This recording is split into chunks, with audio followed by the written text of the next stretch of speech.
Greetings comrades, and welcome back to another Bio BRB guide. I'm Skeleton Etiquette, and this is the Silken Court. It's a 2-boss fight with 3 phases and 2 intermissions. Bring everything. I'm talking the roots, the stuns, dispels, sustained cleave, multi-dotting, movement speed buffs, shield breakers, the works. This fight is intense, so let's kill it. Positioning. Typically you can get away with keeping the 2 bosses together and follow the caster around the room. However, during the dispels you'll want to keep them separated, but we'll get into that later. Mechanic. Oh god, that list is huge. We have a ton to cover, so pay attention. Bosses share health. We'll refer to a Nerub'ar as the beetle boss and Sky Spinner as the spider boss. Phase 1 lasts until spider gets to full energy. When the beetle gets to full energy in phase 1, it'll do its special move. Phase 2 lasts until beetle gets to full energy, and when spider gets to full energy in P2, he'll do his special move. Phase 3 is permanent, and both bosses will do their special moves. Good for them, not for us. So, beetle boss hits tank with piercing strike. This is all physical damage, and debuffs for 100% increased damage from this attack. Lasts for 35 seconds, and it does stack. You can swap on 1, but it seems like 3 was the limit when it was becoming dangerous. Beetle summons 3 little biting bebes. They fixate and strip armor. Kite them around through melee and kill them quickly, or they will get faster and become immune to CC. We don't like this. Beetle has a large frontal cone. If you're hit by it, you'll be impaled and stunned until an ally takes pity on you and destroys the barb. Don't let them hold that over your head. They'll bring it up for the rest of the expansion. We're like 1 week in. Just get out of it. Last mechanic for this boss in phase 1 is its special move. It's a charge, and if it makes contact with a wall, it will decimate the raid, and most of you will die. You can't soak this charge either. You have to use the spider boss to stop it. Spider boss lobs web bombs on the ground. Dodge the swirl. If you step on these, you will detonate them, dealing moderate damage and removing the web bomb. Yay! No. Bad. We like the pools? If 2 players step on the bomb together, they become bound. We like this. It creates a tether that ticks for damage every half second and slows them by 20%. It must be used to entangle the beetle boss's charge. And be aware that blink, snapping movements, and snare freeing abilities will break this tether. However, movement speed increases did not. Try not to hold these for too long because it's a lot of unnecessary damage. Spider boss will cast a poison bolt constantly at his tank. Don't bother dispelling it. It's actually a trap. It doesn't hurt very much, it doesn't stack, and the boss casts it every 2 seconds. You will burn yourself out of mana if you dispel on CD for this long of a fight. You'll also rain acid down, so spread out a bit so it doesn't stack up. Lastly, the spider can leap from one side to another. It just forces everyone to reposition. Void intermission. The beetle leaves and the spider stays in the center and shields himself for a huge amount of damage. The intermission will last until this shield is broken. During this, the spider will lay down sections of web. They slow and explode 6 seconds later.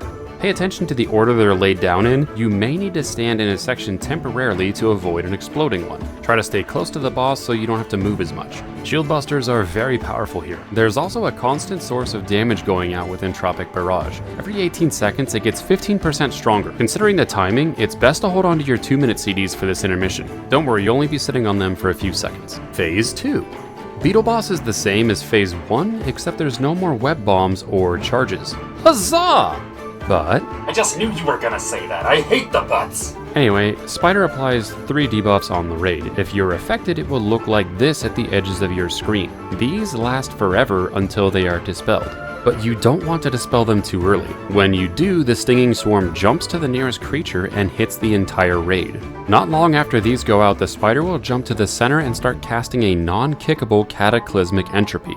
If it gets off, most of you will die, if not all. The goal here is to apply all 3 debuffs onto the spider boss. This is when you want to keep the bosses separate. The only players who should be moving to the spider are the ones who have the debuff. When you're dispelled, move away from the spider. You don't want another debuff to jump onto you. If it's on the boss, it is no longer permanent. It's now 14 seconds, but it does refresh. If you get all 3 dispels onto the spider, it'll be stunned and take 150% more damage for 5 seconds. Note this can also happen to players. Dispel with care.